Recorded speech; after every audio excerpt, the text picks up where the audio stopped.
Hello, and welcome to the Nonfiction Kidlit Craft Conversations podcast, where we take a deep dive into the craft and business of children's nonfiction featuring new release authors. I'm your host, Kirsten Larson, author of Reimagining Your Nonfiction Picture Book. Today, I have with me the fabulous Katherine Roy, author and illustrator of numerous books, including The Fire of Stars, which I have to admit is a personal fave, and Making More, and See Without a Shore, which she did with Barb Rosenstock. So, welcome to the show, Katherine. I'm so happy to be here. Thanks for having me. All right, well, let's get into it. So, first, for those who may not be familiar, please introduce yourself and your books and tell us how you got into nonfiction illustration. Yeah, well, thank you for having me. So my name is Katherine Roy, and I'm a science children's book author and illustrator. I think that my job is mostly science communication, that I take tricky topics or dense research material, and then I run it through a filter in my brain and put a puzzle together and turn it into words and pictures that make sense to a younger kid. And I love that about my job. I love learning and I love sharing what I learn. And I love the research and the adventure that goes into some of the books that I make, all the books that I make, but in different ways. I went to the Rhode Island School of Design and I graduated with a degree in illustration and a minor in English. And then after that, didn't know what to do. I had spent senior year abroad in Rome, sort of thrashing around, learning a lot about myself, but not really making a portfolio. So when I graduated, I waited tables, I had all these random jobs. And one of them was to be a deckhand and an educator aboard a schooner on the Puget Sound in Washington. It was a tall ship, it was 138 feet long. And I loved it. I fell in love with marine biology. I fell in love with being an educator outside. I had been a camp counselor before, but not like singing shanties and hauling sails and doing, deck checks in the middle of the night with kids and stuff. So I just fell in love with it. And fast forward years later, after I'd gone to graduate school for cartooning, my mentor, David McCauley, had introduced me to Simon Boughton. And in our first meeting, I brought him a bunch of stuff that I had drawn. And he said, "This is great, but I don't see a book here. So when you want to pitch me something, and I'll have my door open," which was awesome. So I went back to Vermont where I was living at the time, and I put together a manuscript and a dummy, and I spent about 9 months on it while I was doing all these other things and sent it to him. And ahead of that meeting, David McCauley told me that he was planning to reject that manuscript. So I went into the meeting knowing that, but I emailed him ahead of time with that foreknowledge saying, "Is there anything else I should think about?" And he said he would really love someone to do a shark book. And he had remembered that I love marine biology from teaching on that boat. So I came to the meeting prepared to A, be rejected, and B, with a bunch of shark sketches. And he said, "We'd like you to go work on this project and then come back and we'd like to see it first." And I said, "Do I need an agent?" And he said, "Oh, why don't you talk to David about that? I can't give you advice about that." So that was just sort of how I got started in publishing. Around that same time, I also became the illustrator for a middle grade novel for fiction, a series called The Expeditioners by author Sarah Stewart Taylor, who is my English teacher in grad school. Mhm. And then also Roaring Brook signed me up to do the nonfiction art for another book called Buried Beneath Us, which is here by Anthony Avini. So those book deals kind of came all together at once, but Sharks was still sort of the first and then my first as an author. So it was a whole bunch of things. It was sharing what I was interested in. It was listening to what he wanted. It was taking risks. But it all kind of came together. And Simon sent the contractor, sent the offer to acquire Neighborhood Sharks on my 30th birthday, which was a really Oh, cool wow. present. Yeah, Callista Brill was in the acquisition meeting that morning and she had seen on Facebook that it was my birthday. And so she said, "Hey, I think it's Catherine's birthday today." And so he put together that proposal that day so that I'd get it on my Oh, birthday. that is so So awesome. thank you. Yeah. So I feel really lucky to get to do this job. It's projects are hard, they're time consuming and long, and publishing is long, but the whole process from start to finish. But I'm just so grateful to be able to do this work. Oh, that's awesome. Well, and you mentioned, right out of the gate, you were working on nonfiction, but also you were doing illustrations for a fiction book. Mhm. So, I think people might be interested to know, like, for you, how is the process of illustrating a nonfiction picture book maybe the same or different when from doing fiction? It's funny that I understand why people think of me as a nonfiction illustrator and author, but I didn't start out that way. I just had an interest in science. And I didn't imagine for my career that that's what I would be known for. And I hope to do more fiction in the future. But I don't think they're that different, which is why I'm always confused when people are confused that I want to do fiction. Like, really? You want to do fiction? It's like, yeah, what's the difference? I think that either way, you are taking either information or feelings and you are making it readable visually and then pairing it with words, and that the two things together need to have some tension. So one of the best examples that I can think of comes from the book Understanding Comics by Scott McCloud. He has a scene in here, just a panel in chapter 9 on page 194. And when I read this, I remember being struck by what a great example of tension it creates. I think that when you're not a writer or an illustrator, you think that the words and pictures have to do the same work at the same Mhm. time. And this line from this book says, "We all live in a state of profound isolation." If I asked you what you would draw for that, I think most people would say, oh, like a person in a room alone. Right. And instead, what that panel is like a grand central station full of people. And to me, that really just struck me because, and I still think of it when I think of words and pictures, acting and intention. Um, I think that's our job, is to, put the story together from one side as the artist and from one side as the writer to create something that is greater than the sum of its parts. And so when I'm doing that on my own, I'm trying to tackle it from both sides. When I'm working with an author, they've created that structure already. And then I get to come in and sort of add the visual narrative and push and pull off of what they've done to create that second part of the story. So Well, with fiction and nonfiction, I think that that work is there, whether or not the content is based on facts or feelings. right. And obviously, when you are doing nonfiction, you like to do your own research. I know that Yeah. from working with you. Not every illustrator who illustrates nonfiction does, but I know that you love research. So obviously, there is that extra time and that extra layer of going out and adding the research in.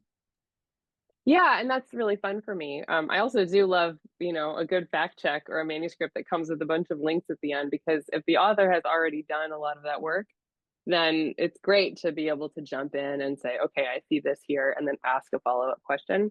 There's no reason to necessarily repeat all of the research. Um, and different scenarios require different things, right? So, like with Sea Without a Shore, my new book with Barb Rosenstock, she had done a ton of research beforehand, but neither of us had been to actually see any of this in person. And so that was a really exciting opportunity to get to go with her. And her contacts set up basically a tour for us in a couple of different places. We flew to Bermuda and then met with a couple of scientists, and they showed us around and they took us out on the water and we got to go behind the scenes in their lab. And it was great to get that hands-on experience. I think it made drawing the book so much easier. I mean, that 4-day trip was probably 2 months worth of stuff that it would have taken me to get in just 4 days. So it's 100% worth it, um, to try to do that research. But she provided a lot of resources for me, but then that made just all the difference in making it a more real, an interactive experience for us. So Well, and I think, it's interesting. I think before I really started getting to know illustrators and how illustrators work, I think not having a lot of artistic training, I think I sort of had the impression that you all sort of conjure images out of thin air. And what I've learned from seeing you work and other people work is you all are working a lot from references, whether it's photos, whether it's the experience of being there, whether it's posing models to see how bodies would move in space. You're doing a lot of work from references. It's not always just this, whether it's fiction or nonfiction, you're not necessarily conjuring things out of thin air. I can't. I mean, maybe some people can. I wish sometimes I wish I didn't need to do all that work, but I'm really encouraged. I have a couple of friends I mean, I have a lot of friends who are illustrators, but a couple who are comics artists. And I'm always really encouraged to see how much reference goes into every single thing that they do. My friend Paulo Rivera will post pictures on Wacky Wednesday of different reference that he's done. And it's like his hand lit a certain way, a wig on a model head lit a certain way, all of that put together so that he can create this one dynamic painting for a cover image for a Marvel comic. And he's one of the best draftsmen I know that I've ever met. And if it takes all of that for him to pull off something convincing, then it's okay that we all need to do that. Right.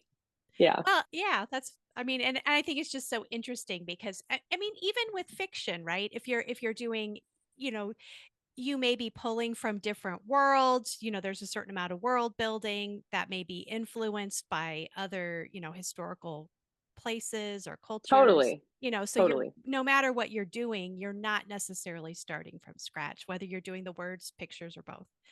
So yeah, it's Yeah, no, interesting. nor should you have to, right? I mean, if you're doing something about the woods, it's very hard not to pull from fairy tales and Tolkien or whoever it is that you love and you want to reference. Like that's just sort of built into the cultural like understanding of what it is to have a story set in the woods. And so, yeah, everything builds in everything else. So, thinking about, when you're hired to do a manuscript or somebody is thinking about hiring you to do a manuscript and you see that document, what are some things that pique your interest when you're evaluating a manuscript and trying to figure out whether it's something that you think that you want to illustrate? Great question. Definitely something that I don't think I could have done or would have thought of is one of my first indicators that I'm interested. Like, oh, I never would have arrived at this. This is Mm. really cool, you know? Or, oh, the structure is so interesting. Like with Fire of Stars, when I got that manuscript, it was like, oh, this is really neat. This has a lot of possibilities. And you start to see right away, like, okay, there's some sort of push and pull here. I like that there's two stories coming together. And it just seemed like there are lots of opportunities there to learn something new. So I guess I want to learn something new. That's something that I'm looking for. If it feels like it's been done a whole bunch of times, or I've already made, let's say I've done 3 books about sharks, I don't maybe want to do another book about sharks. It's got to be, yeah, new to me, present interesting opportunities, find something new to learn. And then I need to know that I can do it. Like I have to have some level of confidence that I have the capacity to do it, that I'm interested enough to do it. If someone sent me a book about trucks, like that's not me. Call Brian Floca. Like that's just not what my wheelhouse is, but it is his. So I think like fit is a really big part of it too. Does it make sense with who I am and what I like to do that I would be asked to do this? Would the author be pleased that I was assigned to it? Um, and the things that I've said yes to have been really obvious yes. And I've said no to plenty of things where it's just like this just doesn't work. Either it's not on brand for me, or it's not the right time, or it doesn't pique my interest. It seems like too much like everything else. I think that's the number one reason I turn things down is it seems like I've seen it before. I don't know what to do with it, or it's just not a new opportunity for me. Yeah, Well, I think what's so interesting is, many of us who only write, we don't illustrate, when we write nonfiction, we're pursuing our curiosity. And the interesting thing is for you, when it's an illustration project, it's also about pursuing your curiosity and trying new things and, growing your craft. for sure. These books take too long, right? Like you're effectively married to the manuscript and the author while you're working on it or afterwards. And so that's another thing. You have to like them. Like if you hear that they're a jerk, I don't know that I would want to work on that book, right? So yeah, it's an opportunity to be pushed, and sometimes it's really uncomfortable. Once you get into it, you realize how hard the project actually is. But for me, at least, always there's been enough naivete to like get me over that initial hump to get me started, so that I am still excited about it even when it gets hard. That's Yeah, awesome. yeah. So, because you have a skill at both writing and illustrating, I'm always fascinated by creative process. So when you are working on your own book, like Making More or Neighborhood Sharks, how does the story typically start for you? Are you sort of sketches first? Are you thinking about lines of text first? Do they both kind of come at the same time? Like, what is that creation process like for you? It's pretty messy and it can be either way. So a couple nights ago, I woke up from a weird dream that I don't remember and had the idea for the premise for a picture book, and I was writing out on my phone probably a paragraph's worth of information. And then when I got into my studio after I dropped my kids off for school, I made a page worth of just like thumbnail drawing sketches. That is as far as I've gotten. That might be as far as it goes, or there might be something there. I'm not sure. It's a fiction picture book. Um, with something like the shark book or any kind of animal book, I'm probably starting by drawing the animal, like getting online, looking at pictures of the animal and just sort of practicing drawing and making compositions. And I always do little squares. I'm just going to draw on this post-it. I'll just make a box that's basically the size of a business card, maybe even smaller, and I'll put a line down the middle that shows where the gutter is. Because unlike a cinematographer, an illustrator is going to fold their shot in half if you're doing a full page shot. And since we read left to right and top to bottom, I know that my images probably need to travel sort of in this direction. So probably the text is going to go in the upper left-hand corner and maybe some in the bottom right corner, and the direction is going to go like that for the action of the plot. And so I might think like, okay, if I need to draw a shark and it's going to grab a seal and that's going to be a really exciting pose, then I better put the shark going upward towards the right with his teeth like that, Ah, so that it makes an interesting drawing, right? I don't want to put the shark in the middle, because if I do that, here's my awesome drawing of a shark, then it'll get folded in half, right? That's not a good place for it.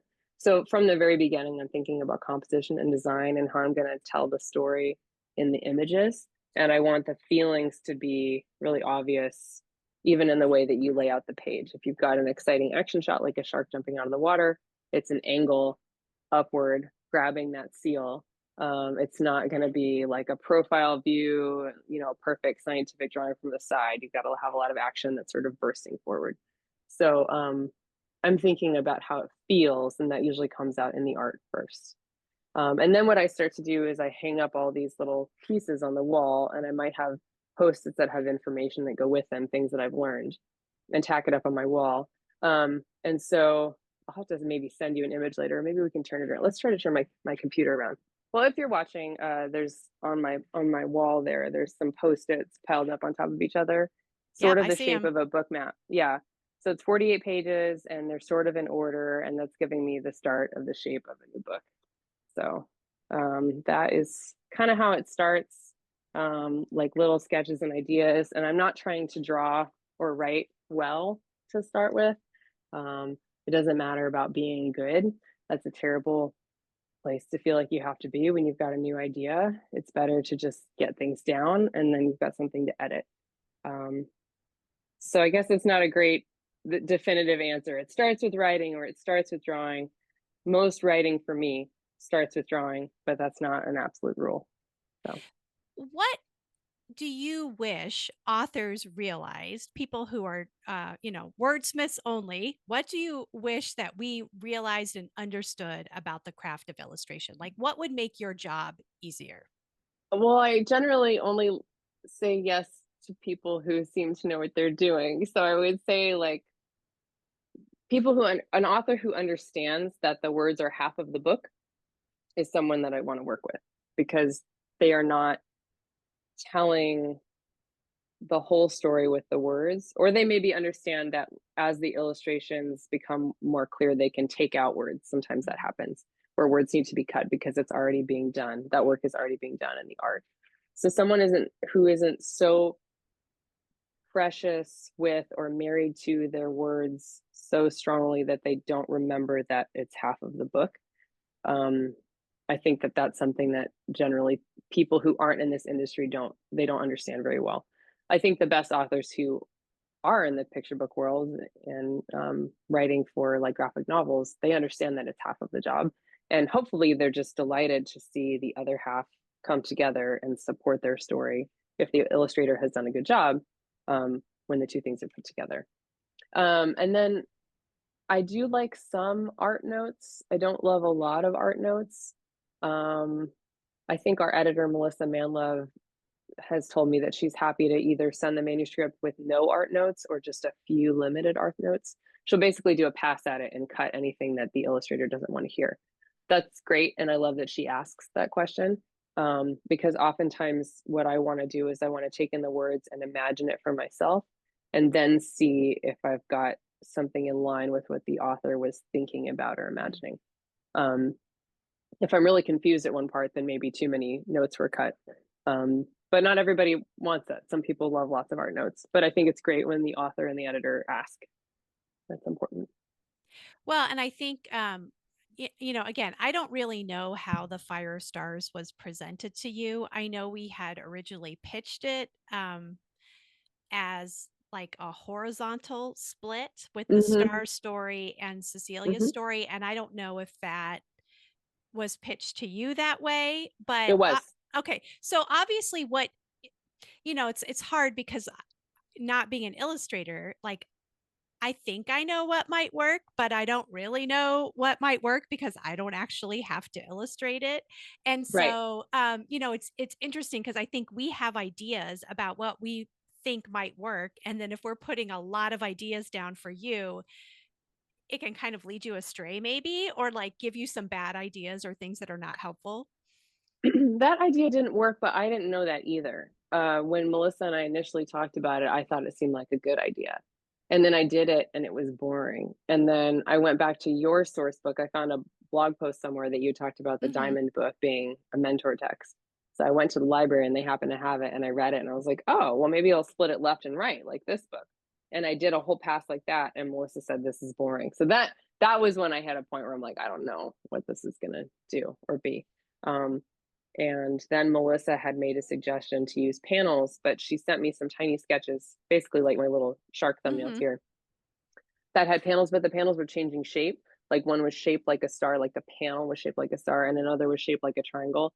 And that was actually really helpful because it was like, I know that's not the right solution, but knowing that that is not correct helped me get to the solution that I thought could work. And then the next pass, I said, what if we do this? We need to push the star story into the background. Cecilia is the one that always needs to be in the panels. Let's move left to right. If we have a horizontal book, we have more text room. And then I have more space this way because the gutter's not in the way to pace it if it's horizontal. So can I just change the whole plan? I think this will work. And she said, yes, this is working. Finally, after so much back and forth and through the pandemic and having a little baby to take care of. And so then the art came together actually pretty quickly once I knew the structure, but that visual structure, just because it's a tricky manuscript and because we all thought something different would work, Mm. made it harder. But I don't think that's anybody's fault. Like it seemed like a really obvious idea, like split panel, great. And then the next most obvious idea is, well, let's go back to the source material, which is the mentor text, which is left and right. Um, and I agree that with Melissa that those two solutions were boring. So just like anything, sometimes you have to do it and see that you don't like it. You know, you might think you want for all the world a mermaid wedding dress, and then you try on a mermaid wedding dress, and you're like, this looks terrible on me. And then you've got to start over, right? So sometimes your ideas just aren't right, but you don't know until you do it. Um, and yeah, so that's the process behind the book that we did together. Well, and it's like what is the quote so often attributed to Edison? Like I've learned 10,000 ways how not to make a light bulb. Like sometimes knowing something is wrong is just as important as knowing something is right. And whether that's writing or illustrating, until you try it and you know this isn't working, you know, you A can't hundred really move percent. forward. Totally. I mean, we fail. That's how we learn, right? Right. And so I learned so much from having that book be hard. I learned so much from having making more be hard. I mean, this book had, I don't know, it's got four sections with four example animals per section. But to figure out those 16 pages, it took me like a couple of years of throwing myself on my face at different other opportunities that I could have taken, different other species or using these species in different places. How do you you have to learn so much to be able to boil it down and pick those 16 things that will best illustrate the concepts of reproduction, like that there's two parents, that the courtship has to happen, fertilization has to happen, embryonic development. You have to pick things that you can see and understand for a kid that are common animals, and then figure out which animal goes with this example. And so that effort was really enormous. So much of the work that I did in that book never made it into the book, but what's here I'm really confident about because of all those mistakes that I made, or all the light bulbs that I made that didn't work. Yeah. Well, and it's interesting in both cases, it's a structural question that you're trying to tackle. And once you sort of have the structure locked in illustratively, then you can move forward. Which for me, Yes. that's how writing works. Like until I can get the structure with the writing, and how the Mhm. the book is supposed to be structured, I'm in that same iterative, like going around in circles process. It's kind of terrible. And that is, I will say, what's great about doing a book with someone else is that they've already done a lot of that work in the trenches. And so you do have this sense that I get to show up and play with and riff on what's here, as opposed to having to create the whole, structure from the foundation up.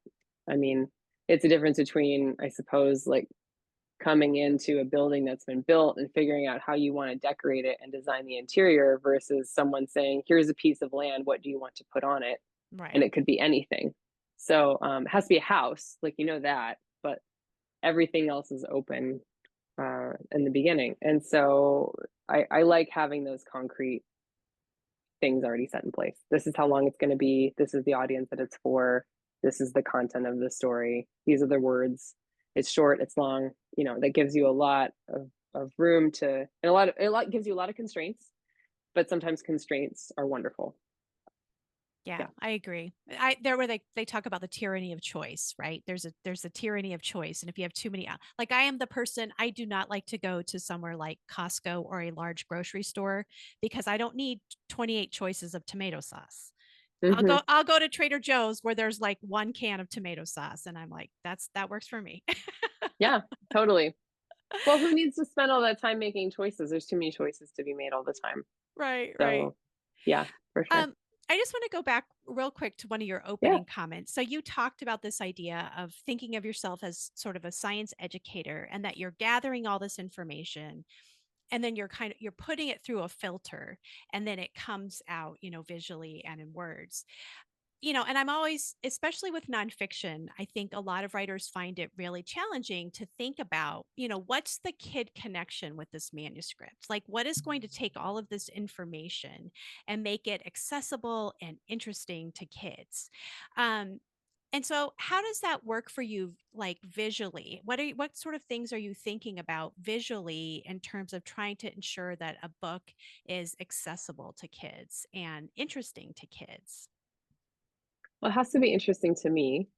So I'm drawing things that interest me, using myself as sort of a litmus test for the information.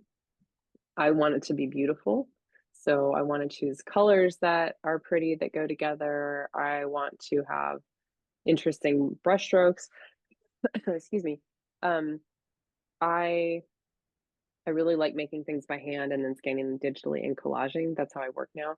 And so, especially with Fire of Stars, like watching the water and the paint mix and dry in different ways and spatter marks making these cool formations, like I'm sort of letting those things happen. So I figure if I'm interested in, and I can find visual hooks to interest me through a story, then that'll probably appeal to that same kid reader that we're trying to target. And so what do you mean when you say like visual hooks? Like what types of things are we talking about for people who aren't Um, in the illustrating business? okay, yeah. Okay, so the cover of Firestar, she's Mhm. wearing a bright yellowy kind of cadmium colored dress against a teal and black background. And she's holding a glowing sort of ball that could be like a star, and she's sitting on a white tree. Has a lot of contrast and like visual dynamism. And I moved that sort of black cloud behind her in such a way that it would frame her really well. Just trying to make the image pop as much as I could. And then our brilliant designer came in and did really cool things with the type and the, copper colored foiling. So I guess I'm looking for for something that stands out, something that pops, that I'm designing compositions that move the eye where I want it to go. And with like, see without a shore, you're hiding little things. So on any of these pages mixed into the weed, there might be some little critters that a kid has to like look for and find. And so I want it to be fun to like look for these little things like, oh, there's a shrimp, and oh, there's a little barnacle, and oh, I found a crab. I want that to be fun and interesting, but also really clear, that the words need to stand out in contrast to the background, and that they have enough space, that they're not kind of crowded by the art. Um, I want my colors to be really bright. I think a muddy palette, especially digital palettes that are muddy, are sort of frustrating. And when the contrast isn't clear with the words in the background, it's hard to read the book. So basic readability things that make it interesting to look at as an object, and then also tells the story with the information. So it Does that seems like help? you're, yeah, it does. Well, and I think Okay. it sounds like you're kind of, and I noticed this in The Fire of Stars too when I read it with kids, and they were pointing out things in the artwork that as an adult I hadn't even really noticed before. I mean, you are, it seems like you're putting in things that sort of little Easter eggs for the kids, where they can notice things and figure out what, why they think things are a certain way. Why did Catherine choose to do that? Why did she do it this way? And then, there's little things for them to find and make it a little more interactive almost. Cool. Yeah, I mean, for me too, I think part of that is just when you work on one drawing for a long time, even just the sketches to figure it out, you're making and throwing away pieces, just like when you're writing, you're making and throwing away sentences and phrases. And sometimes some of those things are cool and you don't want to throw them away. You're looking for a way to kind of work it in some way. So you're sort of always tucking your favorite ideas into the art in some way, and maybe that's what kids are picking up on. I haven't actually read this book with a big group of kids, so I would love to like sit with them and hear what they're talking about with the art. That would be really fun to see what they respond to. Yeah, I Yeah. always love kids' ideas and what they Yeah. pick up on. I mean, things I didn't even think about, like the picture with Cecilia Payne where she's spraying the water and it's a Mm-hmm. rainbow, and Mm-hmm. it's a rainbow. Um, and I'm like, why do you think it's a rainbow? They're like, oh, light, from stars, and they pick up on stuff. It's really cool to watch. I'm Um, really happy to hear that, because that was really tricky. Something that frustrated me about her that had nothing to do with you is that she went on this botany direction, and it's like, oh, like how do you make botany relevant to astrology or astronomy, right? And so right. um it's like, well, like, watering plants, like you see starlight and there's a rainbow, like this is sort of a stretch, but it's so cool to hear that they saw Kids, that in there. kids are Yeah. really great at figuring out visuals, I think. Yeah. So, is there anything else that you wish authors of nonfiction knew about nonfiction illustration or other illustration process that I haven't asked you? You've done a great job. I mean, I think you and I have in particular talked a lot because we worked together already on this book, but um I think it's, and also maybe something that some of your listeners don't know is that authors usually aren't in direct contact with the illustrator as they're making the book. So giving really specific advice to the authors might not be something that they're actually able to do with the artist. Right. Um, but I think what's really helpful to me as a nonfiction artist, I'm working on a new book that's going to be about two volcanologists, and it's a middle grade novel that's nonfiction. And I'm doing 14 or so pieces of interior art, and then the cover and jacket. I'm really excited about it because I'm loving learning about these two incredible people. Um, but the author made a PDF of just images that go along with different parts of the books, and then links to outside resources. And that's great because it's a separate document. I can dip in and out of it when I need to Mm. and look at the things that he's looking at. And it's got little extra information in there that's not in the manuscript. For example, in one part of the book that I want to make an illustration for, one of the volcanologists is with his family and he's a kid and they hike up the mountain, and there's a dog that goes with them. And I was able to ask the author, okay, was this his dog? What kind of dog might it have been? This is the 1950s. So what was the most popular dog then? It's not the same as now. that little tidbit isn't in the manuscript, but because he threw it into the notes, I can decide as the artist, oh, it would be really helpful to have a dog in this illustration. It would make it just a little more fun. So it's an opportunity to add something that doesn't need to be in there. It's not relevant to the story at all that there is a dog on this hike, but it gives the character another thing to interact with while he's collecting rocks and discovering his love of volcanoes and volcanology as a kid. So it's nice when there is the opportunity to have those extra resources provided, but they're not like included in the manuscript, because then I can check in with them as I need, and it still gives me the freedom of mind to think about it first on my own and then check in with what he did. Does that make sense? Yeah, no, and I think Yeah. that's excellent advice. Like when you're if you're an author and you're writing and you're going through your sources, it's great to think about what would visual sources be for the illustrator if I'm asked to provide those, and to kind of keep track. And actually, I when I was working on Woodwire Wings, my editor did ask for like a packet, an art reference packet. So I pulled all the photos I had, any like verbal descriptions that came from the research of Lillian Todd and her airplane. So it's nice when you're researching and writing to kind of put those into a separate file or a separate document so that you can, provide them.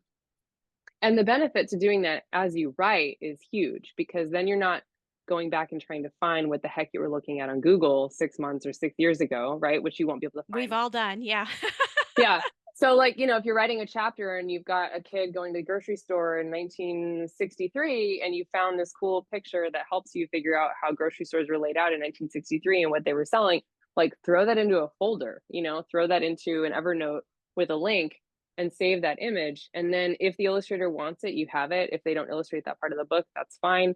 But also, if you can think ahead after you have this book come out, if you're doing any kind of author visit or presentations, you're going to want some of that material to throw into a slideshow, whatever you're allowed to use, depending on copyright and stuff. But it's really helpful to be able to say, this is what people wore in this time period. This is what kids' toys look like in this time period, if Right. it's historical fiction. If it's nature or the kind of science books that I do about animals, like I want to show a real shark swimming. And so where can I find a video of a shark swimming that's the same type of shark in the same location? Well, I found that 3 years ago, like, oh shoot, now I got to go scramble to Right. find it. If you can keep track of it along the way, like you're helping everyone, it's a win. And it doesn't really take that much extra time to do it as you go. It takes a huge amount of time to try to do it later. Right. So, yeah. Yeah. Yeah, that's great advice. So, final question, Okay. where can people find you online and find your books? Awesome. My books are at katherineroy.com. And I usually just am on Instagram at Katherine Roy Studio. So I've sort of foregone most other social media because I'm tired of most of it. But I feel like my friends and colleagues are still hanging out on Instagram. And so I post kind of what I'm up to and sometimes the projects that I'm working on. And so you can find me there. Please follow me and check out what I'm doing. And your local independent bookstore is Oh, Grassroots Books, or Grassroots Books and Music in Oregon, in Corvallis, Oregon. They're awesome. And if you purchase a book from them, I'm happy to go in and personalize and sign it for you, if you want to make that something that you purchase for a kiddo in your life. So, yeah, thanks. awesome. All right. Well, I really appreciate your time, Catherine, and I'm wishing you all the best with your new projects. I can't wait to read them. Thank you. Thanks for letting me be here. It was really fun. Good All to see right. you. Take care. Thank you so much for listening. To get the full transcript of this podcast, sign up for my newsletter at kirstenwlarson.com. It will be included with my next monthly mailing. My February podcast guest will be author Beth Anderson talking about her new book, Hiding in Plain Sight, Kate Warren and the Race to Save Abraham Lincoln. We'll be discussing how we can dig deep into the drama in our nonfiction and manage pacing. Want to shape the conversation? Join my Reimagine Insiders community for an opportunity to ask future guests your questions. And finally, I wanted to let you know that there are a few days left for you to get my new class, Crafting Your Nonfiction Picture Book, a step-by-step beginner's course for 30% off. I'll be launching the New Year's cohort in January. That special pricing ends January 10th. Not only will you get 20 daily lessons, you'll also get 2 bonus live Q&A sessions and a private Facebook group for support. Link to register in the show notes.